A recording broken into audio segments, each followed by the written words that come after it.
සුබ දවසක් වේවා හැමෝටම. අද අපි කතා කරන්නේ 2021 O level චිත්‍ර පේපර් එක. මම 2020 O level චිත්‍ර පේපර් එක කලින් වීඩියෝ එකකින් ඔයාලට ගෙනාවා. ඔයාලා ඒක බැලුවේ නැත්තම් ඒකත් බලන්න. මම ඒකේ link එක description box එකේ දාලා තියන්නම්. අද අපි සාකච්ඡා කරමු එහෙනම් 2021 සාමාන්‍ය පෙළ චිත්‍ර පේපර් එක. වෙනද වගේම ඔයාලට ඔයාලගේ රිසෝස් බුක් එකේනු මම පින්තූර ගෙනාවා. මේ තියෙන්නේ කොහෙද නම? ඇම්බැක්කේ දේවාලය නේද? අපි ඇම්බැක්කේ දේවාලය ඔයාලගේ රිසෝස් බුක් එකත් පරිශීලනය කරලා බලමු.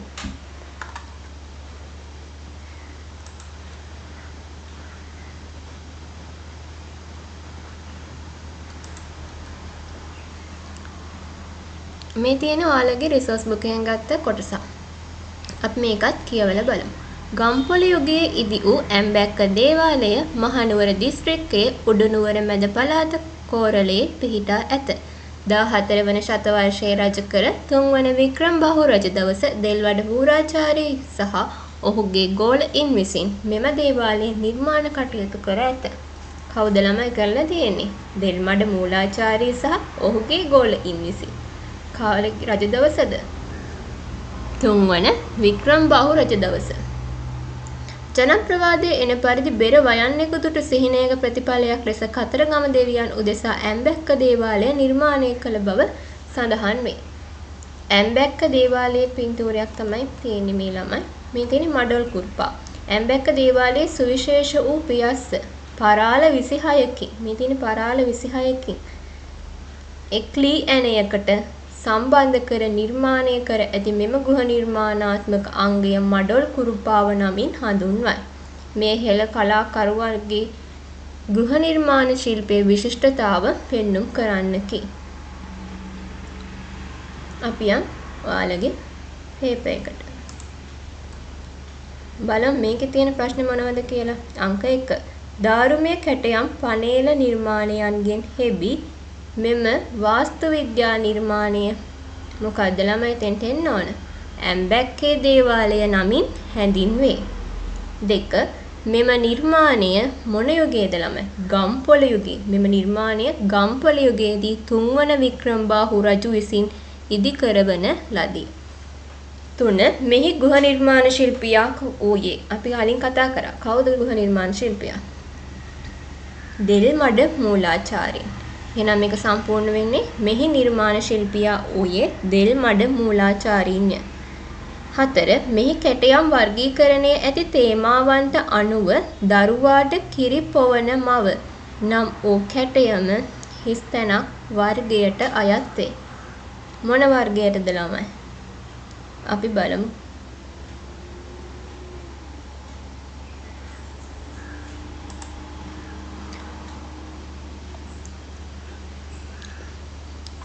බලන්න ළමයි මෙතන ඇම්බැක්ක දේවාලයේ ලී කැටයම් අතර සුවිශේෂී නිර්මාණය වශයෙන් සැලකෙනුයේ සමකාලීන සමාජ ජීවිතය හා සම්බන්ධ අවස්ථා නිරූපණය කරන කැටයම්ය.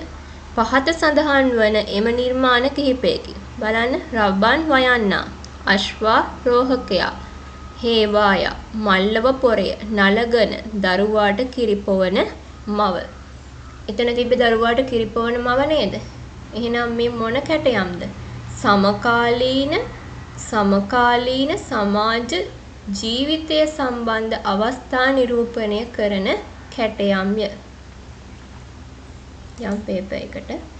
එතකොට මෙතන හිස්තැන්න මොකද ළමයි එන්න ඕනේ? මෙහි කැටයම් වර්ගීකරණයේ ඇති තේමාවන්ට අනුව දරුවාට කිරිපොවන මව නම් වූ කැටයම ජන ජීවිතය හා සම්බන්ධ කැටයම් වර්ගයට අයත් වේ. 5. මෙහි වහලය නිර්මාණයේදී යොදාගත් හිස්තැනක් සුවිශේෂී වාස්තු විද්‍යා අංගයක් වේ. මොකද්ද ළමයි? මඩොල් කුරුපාව. ඒ කියන්නේ අපි කිව්වේ පරාල 26කින් සම්බන්ධ වෙනවයි කියලා. මඩොල් කුරුපාව. මේ ඇම්බැක්ක දේවාලයේ තියෙන තව කැටයම් කිහිපයක් තමයි මේ. පාරම්පරික සිංහල සැලසිලි මෝස්තර අතර දැකිය හැකි සුවිශේෂී කල්පිත මෝස්තර නිර්මාණ බොහොමයක් ඇම්බැක්ක දේවාලයේ පනේල ලී කැටයම් අතර දැක්ගත හැකියි. පහතින් දැක්වෙන්නේ කලාත්මක ලක්ෂණයන්ගෙන් යුතු කල්පිත හා සත්ව නිර්මාණ කිහිපයකි. බේරුණ්ඩ පක්ෂියා, ඇත්කඳ ලිහිණියා, සැරපෙන්දියා, වෘෂභ කුංජය, කිඳුරු රූපය, නාරිලතා, හංස පූට්ටුව, සිංහයා. මේ තියෙන ඒවායි රූප කිහිපයක් ළමයි. මේ තියෙන බේරුණ්ඩ පක්ෂියා, කිඳුරිය, හංස පූට්ටුව, වෘෂභ කුංජය, හංසයා, සිංහයා. අපි යන් ඔයාලගේ ප්‍රශ්න පත්‍රයට. අපි 2021 ප්‍රශ්න පත්‍රයේ මුල් ප්‍රශ්න පහ සාකච්ඡා කරලා ඉවරයි. අපි යමු ඊළඟ ප්‍රශ්න වලට. අංක 6 සිට 10 තෙක් දී ඇති ප්‍රශ්න වලට කෙටි පිළිතුරු සපයන්න. 6. ලාක්ෂා වර්ණ භාවිත ක්‍රම දෙකකි. ලාක්ෂා වර්ණ භාවිත ක්‍රම දෙකක් තියෙනවා. එකක් නියපොතු වැඩ. එහෙනම් අනිත් එක මොකක්ද කියලා තමයි අහන්නේ. මොකක්ද ළමයි? පට්ටල් වැඩ. පට්ටල් වැඩ. 7. අප්පුහාමි නම් වූ සුප්‍රකට කාටුන් චරිතය නිර්මාණය කළ ශිල්පියාගේ නම කුමක්ද? කවුද ළමයි අප්පුහාමි චිත්‍ර නිර්මාණය කරේ? ජෙෆ්රි යූනුස්. 8. සිස්ටයින් දෙව්මදුරේ දක්නට ලැබෙන ලොව විශාලතම ප්‍රෙස්කෝ සිතුවම කුමන නමකින් හැඳින්වේද? අන්තිම විනිශ්චය. 9. ACGS අමරසේකරයන්ගේ විරකියාව නම් ඔසිතුවම වඩාත් ප්‍රසිද්ධ වැත්තේ කුමන නමකින්ද? මොකක්ද ළමයි? වඩුවාගේ ගෙදර. වඩුවාගේ ගෙදර. 10. ශ්‍රී ලාංකේය මූර්ති ශිල්පයට ලෝකඩ වාස්තු ක්‍රමය හඳුන්වා දුන් මූර්ති ශිල්පියාගේ නම කුමක්ද? මොකක්ද ළමයි? එන්න ඕනේ තෙන්ට. තිස්ස රණසිංහ ශිල්පී. තිස්ස රණසිංහ ශිල්පී. මං හිතනවා ළමයි ඔයාලා මේ පාස් පේපර් එක කරලා මේ වීඩියෝ එක බලනවා ඇති කියලා. එහෙම නැත්නම් ඔයාලා ඒ පාස් පේපර් එක කරලා ඔයාලගේ මිස්ටේක් ටික හදා ගන්න පුළුවන්. අපි යන් ඊළඟ ප්‍රශ්න වලට.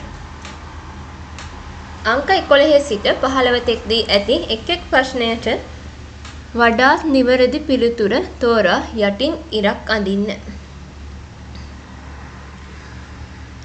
11. අනුරාධපුර රත්නප්‍රාසාදයේ මුරගල හා සම්බන්ධ කොරවක්ගල නිර්මාණය වී ඇත්තේ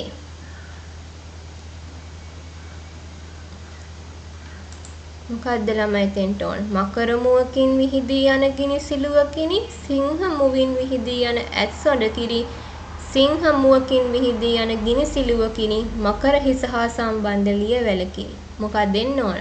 අනුරාධපුර රත්නප්‍රාසාදයේ මුරගල හා සම්බන්ධ කොරවක්ගල නිර්මාණය වී ඇත්තේ මකර මුවකින් විහිදී යන ගිනි සිලුවකිනි.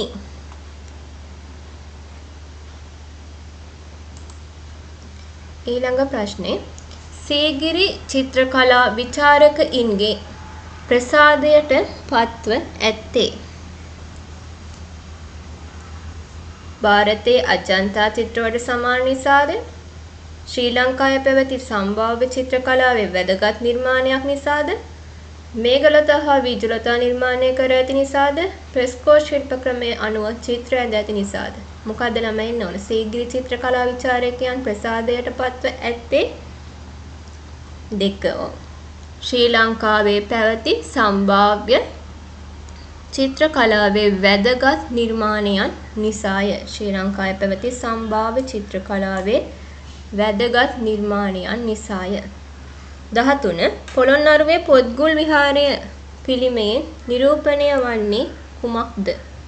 මොකක්ද දෙන්න ඕන? පරාක්‍රමබාහු රජුගේ චාම් දිවි පෙවෙතයි. 14. ඉන්දීය චිත්‍ර ශිල්පී රාජා රවිවර්මාගේ චිත්‍රවල දක්නට ලැබෙන දෘෂ්ටි මායා ප්‍රකාශන ශිල්ප ක්‍රමය අනුගමනය කළ ශ්‍රී ලාංකේය චිත්‍ර ශිල්පියෙක් වන්නේ තාවඩි එම් තුරේසාමි, පෙරියතම්බි සුබ්‍රමණියම්, කේ කනගසභාපතිය, එහෙම නැත්නම් ශිව ඥාන සුන්දරම්ය. මොකක්ද දෙන්නේ? පෙරියතම්බි සුබ්‍රමණියම්. පෙරියතම්බි සුබ්‍රමණිය. ඉන්දිය චිත්‍ර ශිල්පී රාජා රවිවර්මාගේ චිත්‍රවල දක්නට ලැබෙන දෘෂ්ටි මායා ප්‍රකාශන ශිල්ප ක්‍රමය අනුගමනය කළ ශ්‍රී ලාංකීය චිත්‍ර ශිල්පියා කවුද? පෙරියතම්බි සුබ්‍රමණියම්. 15. සාංචි තොරණේ විශේෂත්වයක් වන්නේ මොකද්ද? පළවෙනි එකේම උත්තරේ තියෙනවා. සෑම තිරස් හා සිරස් ගල් පුවරුවක්ම කැටයම් කර තිබීම තමයි සාංචි තොරණේ විශේෂත්වය වන්නේ. දැන් අපි බලමු 16 සිට 20 තෙක්දී ඇති ප්‍රශ්න වචනවලට අර්ථය පැහැදිලි වනසේ සම්පූර්ණ වාක්‍ය බැගින් ලියන්න. 16 ලකුණු කැපීම. මොකද්ද ළමයි මේකට එන්න ඕන වාක්‍යයක්? වෙස් මුහුණු කර්මාන්තයේදී සකස් කරගත් ලීය මත ඇස, නාසය, කට වැනි සියුම් තැන් ලකුණු කිරීම තමයි ලකුණු කැපීම කියලා හඳුන්වන්නේ. අපිට ඒක වාක්‍යයක් විදියට මෙහෙම ලියන්න පුළුවන්. මම ආයෙ කියන්නම්. වෙස් මුහුණු කර්මාන්තයේදී සකස් කරගත් ලීය මත ඇස, නාසය, කට වැනි සියුම් තැන් ලකුණු කිරීම. 17 පේකඩ දැව කණුවල කුළුණු මුදුනේහි හතර පැත්තට විහිද යනසේ නිර්මාණය කර ඇති කලාත්මක අංගයකි. එහෙම නැත්නම් පේකඩ හඳුන්වන්න පුළුවන් තව වාක්‍යයක් තමයි ඇම්බැක්ක දේවාලය, ශ්‍රී දළදා මාලිගාව යනාදී ස්ථානවල දැකිය හැකි අංගයකි. 18 කවන්ද හිස නැති ශරීරය මේ නමින් හැඳින්වේ. තව වාක්‍යයක් කිව්වොත් ඉන්දු නිම්න ශිෂ්ටාචාරයෙන් හමුව ඇති රතු වැලි ගලින් සහ අලු වැලි ගලින් කළ කවන්දරුව හමු වී ඇත. ඒකේ අර්ථය පැහැදිලි වන විදියට වාක්‍යයක් ලිව්වොනම් ඔයාට සම්පූර්ණ ලකුණු ගන්න පුළුවන්. 19 අර්ධ උන්නත කැටයමක් නෙලීමේදී ඉන් අඩක් ඉහළට මතුවන ආකාරයෙන් නිර්මාණය කිරීම. මොකද්ද? කැටයමක් නෙලීමේදී ඉන් අඩක් ඉහළට මතුවන ආකාරයෙන් නිර්මාණය කිරීම. 20 ටෙම්පරා මොකද්ද? වියලි බදාමය මත සිතුවම් කිරීමේ ශිල්ප ක්‍රමයයි. එහෙම නැත්නම් වියලි බදාමය මත බන්ධන මාධ්‍ය. ඒ කියන්නේ මැලියම් සමග මිශ්‍ර කර ගන්නා ලද වර්ණ වලින් ඇඳීමේ ක්‍රමය. අපි 16 ඉඳන් 20ක් සාකච්ඡා කරා. අපි ඊළඟට 21 ඉඳන් 25 සාකච්ඡා කරමු. මේකේ ඔක්කොම පේන්න ඕනේද? මම මේ පොඩ්ඩක් පොඩි කරන්න. ඔක්කොම පේන්න ඕනේද?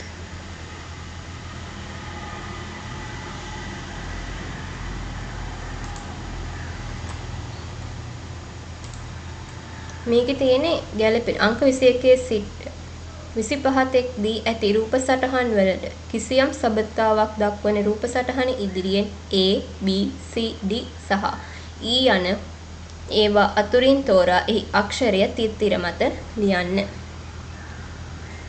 21ට මොකද්ද ළමයි ගැලපෙන්නේ? බලන්න. 21ට ගැලපෙන්නේ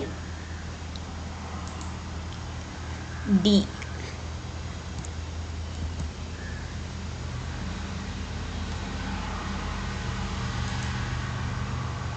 22 බලන්න. 22ට මොකද්ද ගැලපෙන්නේ?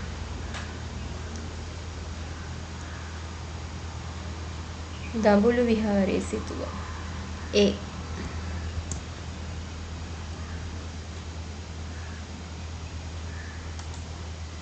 23 ළමයි බලන්න 23ට මොකද්ද ගැලපෙන්නේ?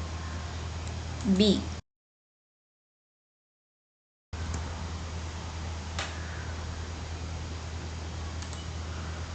24 බලන්න ළමයි 24ට මොකද්ද ගැලපෙන්නේ?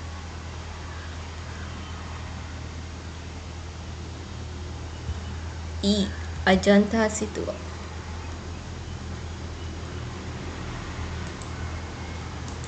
එහෙනම් මොකද ළමයි ඉතුරු 25ට C.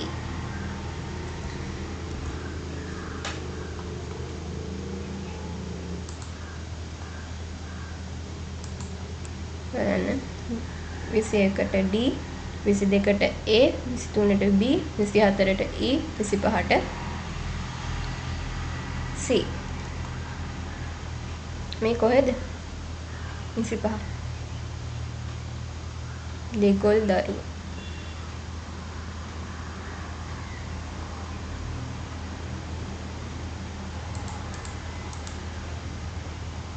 26 සිට 30 තෙක් දී ඇති එක් එක් වාක්‍යයේ හිස් තැනට සුදුසු වචනය යොදා වාක්‍ය සම්පූර්ණ කරන්න. බලමු අපි ඒ ප්‍රශ්න ටිකත්.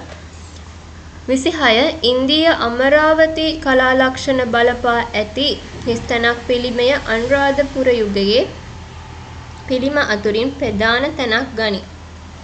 මොකක්ද ළමයි එන්නේ? අමරාවති කලා ලක්ෂණ. ඉන්දීය අමරාවති කලා ලක්ෂණ අවකන පිළිමය. ඉන්දීය අමරාවති කලා ලක්ෂණ බලපා ඇති අවකන පිළිමය අනුරාධපුර යුගයේ පිළිම අතුරින් ප්‍රධාන තැනක් ගනී. 27 මහා බලිපුරම්හි ආකාශ ගංගාවරෝහණ කැටයමෙහි ඇතැම් අංග ඉසුරු මුනියේ මොකක්ද එන්නේ? ජල ක්‍රීඩා කරන විලාසය දක්වන ඇතුන් කැටයම තුලින් සිහිපත් කරවයි. 28 නටරාජා පිළිරුවේ වම් පාදයෙන් පාගාගෙන සිටින වාමනරුවෙන් අවිද්‍යාව එහෙම නැත්නම් අවිද්‍යාහරණය සංකේතවත් කරයි. 29 සිද්ධාර්ථ කුමරු නිරූපණය වෙතයි සැලකෙන සුප්‍රකට අජන්තා සිතුවම හිස්තැනක් නමින් හැඳින්වේ. මොකක්ද දෙන්න ඕන ළමයි එතෙන්ට? පද්මපාණී බෝසත්රුව. පද්මපාණී බෝසත්රුව නමින් හැඳින්වේ. 30 මරණින් මතු ආත්මය පිළිබඳව දැඩිව විශ්වාස කළ හිස්තැනක් නරපතියෝ තම බල පරාක්‍රමය කලා නිර්මාණ තුලින් දැක්වීමට උත්සාහ දරා ඇත. මොන නරපතියෝද? මිසර නරපතියෝ. මරණින් මතු ආත්මය පිළිබඳ දැඩිව විශ්වාස කළ මිසර නරපතියෝ තම බල පරාක්‍රමය කලා නිර්මාණ තුලින් දැක්වීමට උත්සාහ දරා ඇත. මෙතෙන්ට තා ලියන්න පුළුවන් ඊජිප්තු එහෙම නැත්නම් පාරා. අංක 31 සිට 35 තෙක් දී ඇති ප්‍රශ්න වලට F, G, H, I, J යන රූප සටහන් ඇසුරින් පිළිතුරු සපයන්න. බලමු ප්‍රශ්න ටික ළමයි. 31 F අක්ෂරයෙන් දැක්වෙන සිතුවමින් නිරූපණය කෙරෙන වැදගත් බෞද්ධාගමික පුවත කුමක්ද? මොකද්ද ළමයි? හැමෝම මේක දන්නවා. දහම් පාසල් පොත්වලත් තියෙනවානේ. මොකක්ද දෙන්න ඕන? හේමමාලා කුමරිය සහ දන්ත කුමරු ලක්දිවට දළදා වහන්සේ වැඩම කරවීම. 32 G අක්ෂරයෙන් දැක්වෙන ශේෂ කොටස සහිත හිටි පිළිමේ නිරූපිත මුද්‍රාව කුමක්ද? අහලා තියෙන ළමයි මුද්‍රාව. හොඳට ප්‍රශ්නේ කියවන්න නැත්නම් ඔයාලා මේ පින්තූරේ නම් කරයි. අහලා තියෙන ප්‍රශ්නෙට හොඳට කියවලා පිළිතුරු සපයන්න.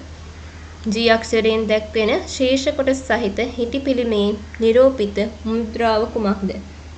මොකක්ද ළමයි මුද්‍රාව? පරදුක්ඛ දුක්ඛිත මුද්‍රාව. 33 H අක්ෂරයෙන් දැක්වෙන ගවරුව හින්දු භක්තිකයන් අතර පූජනීයත්වයට පත්ව ඇත්තේ කුමක් නිසාද? මොනවා නිසාද? ශිව දෙවියන්ගේ වාහනය වන නිසා. එහෙම නැත්නම් නන්දි ගවයා ශිව දෙවියන්ගේ වාහනය වේ. 34 I අක්ෂරයෙන් දැක්වෙන මොනාලිසා නමින් හැඳින්වෙන මෙම උඩුකය සිතුවමින් නිරූපිත වෙතයි සැලකෙන්නේ කවුරුන්ද? කවුද ළමයි? ෆ්‍රැන්සිස්කෝ ඩෙල් ජියෝ කොන්ඩා නැමැති වෙළඳ ව්‍යාපාරිකයාගේ බිරිඳ වූ ලීසාගේ උඩුකය. කාගේද? ලීසාගේ උඩුකය. සම්පූර්ණ උත්තරය ලියන්න. ෆ්‍රැන්සිස්කෝ ඩෙල් ජියෝ කොන්ඩා නැමැති වෙළඳ ව්‍යාපාරිකයාගේ බිරිඳ වූ ලීසාගේ උඩුකය. 35 J අක්ෂරයෙන් දැක්වෙන පියේටා නමින් හැඳින්වෙන මූර්තිය දක්නට ලැබෙන ස්ථානය කුමක්ද? රෝමයේ ශාන්ත පීතර දෙව්මැදුර. පියේටා තියෙන්නේ රෝමයේ ශාන්ත පීතර දෙව්මැදුර. ඔබ වෙත සපයා ඇති වර්ණ චිත්‍රය හඳුනාගෙන එහි කලාත්මක අගය විග්‍රහ කරන පරිදි අංක 36 සිට 40 තෙක් දී ඇති උපමාතෘකාවලට අදාළ අර්ථවත් වාක්‍ය 5ක් ලියන්න. මොකද්ද බලමු පින්තූරේ? මේ තියෙන්නේ පින්තූරේ. මොකද්ද මේ ළමයි? සිදුහත් උපත නේද? ඔව් ඔයාලගේ රිසර්ච් බුක් එකෙන් ගත්ත පින්තූරයකුත් ඇති. අපි ඒකත් බලමු.